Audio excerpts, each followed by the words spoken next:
Welcome back to the channel, everybody. I haven't posted in forever. I've been busy with life and a lot of things have been happening, and boy, it's been a long year or so since I posted, but I'm back and I'm ready to start bringing you guys some good regular content. I have some good projects. I have some things I think many people will be interested in seeing this year. I've introduced the Trailblazer already, so we're going to do a quick build. Hopefully it's not more than a couple of weeks on this Trailblazer SS, where we're going to do an engine swap, but that's not what this is about. This is about what's behind me, a 1995 Mitsubishi Eclipse GS 5-speed. So stay tuned. I'll give you the walk around, fill you in.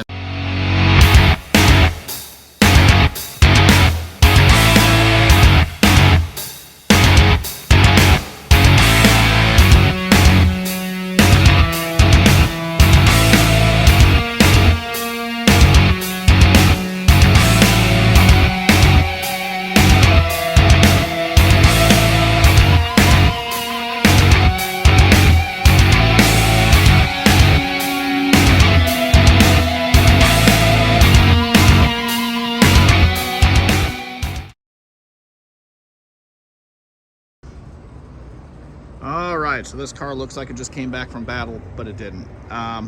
This car was in one piece a couple of weeks ago, and let me explain what's going on. So I bought this car from a tow auction, LoneStarAuctioneers.com.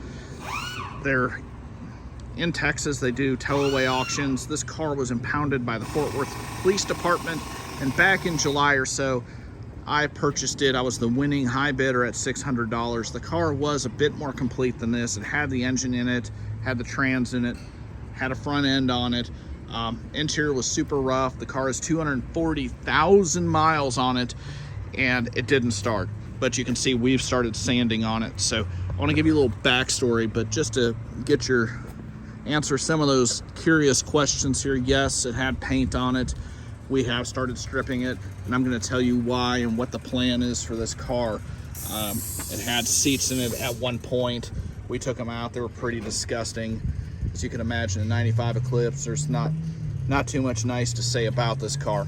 So I bought this car from an auction site, online auction, and all they do is police impound cars, tow away cars, abandoned vehicles, that sort of thing.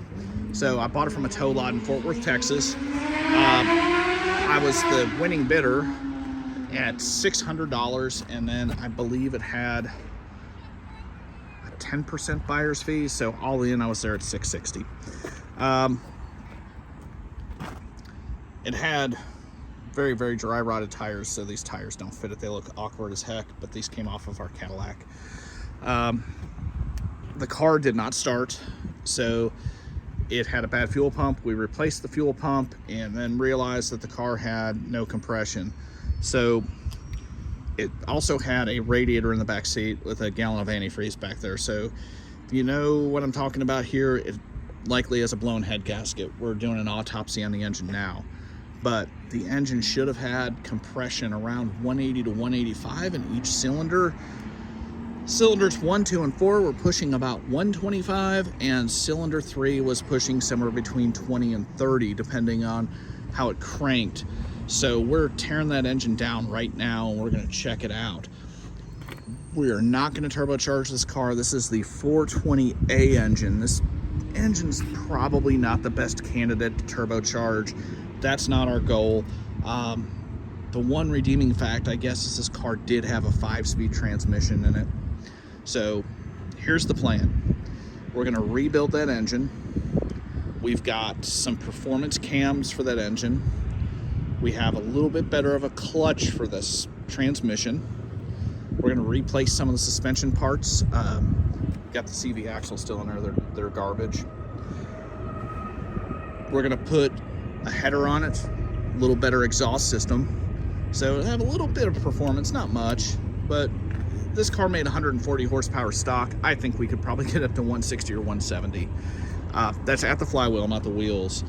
But typical of a 90s car. They're just neat little cars, if you ask me, which you're not probably, but they are cool cars. We do have a GST style front end for it, so that's the turbo. We do have a Blitz kit style rear bumper, so if you're a Fast and Furious fan, the person that we got that from even painted it lime green, which this car's not going to be that way. And from that same wrecked Eclipse with the Blitz rear bumper, we got some fiberglass fenders that are kind of a body kit style fender kit, so you'll see that when it happens. Some of the stuff from our earlier projects will get recycled into this one, so we're gonna put racing seats in it, racing steering wheel. This dash is horrendous. I found a 97 or 99 Eclipse, I don't remember where it was, at another junkyard, and got the dash, and then found another one and got the fenders and the rear bumper. Someone beat me to the good body kit on this other one. We'll do a rear seat delete and put the stereo system and all that kind of good stuff in here. The ultimate plan is to take this to World of Wheels and just kind of show everybody what's going on at Naperville North with the program and the project cars and all that stuff. We have not settled on a color just yet. Dent Wizard's helping us out with some colors and things, so we sent the 2 original fenders back with Dent Wizard, and we have kind of a greenish gold color, which I really like. I'm curious to see what it looks like on a fender, and then a teal turquoise kind of color. So each of the fenders, we'll just put it on there and see what it looks like on the car. Now, if you're gonna paint a car, man, that's really kind of a cool way to go. I never really considered that, but just do a little test paint. Get a little pint of paint or something, and just test paint a panel. As we're walking around, I wanna show you something where this was something a little unexpected here. So I saw 3 pictures of this car online. You could kind of see a little bit of a dent on it.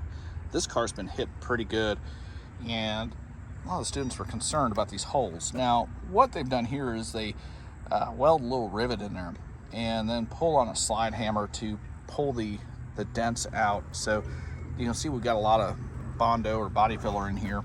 This is all going to have to get just removed so that we can pull this. It's going to be a bit of work, but I think it'll be a fun car. We've got plenty of time to get it done.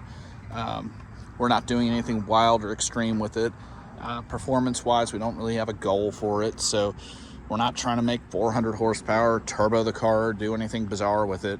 So it's just going to kind of be a neat little show car for us.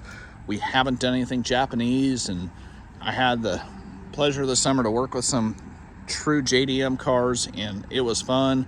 Something I never thought I would say, but we're looking forward to this, and I think it's going to be a real crowd pleaser when we are done with it. So hang in there. I'll get you updates as soon as they come, but stay tuned, subscribe, like. Thank you for hanging in there.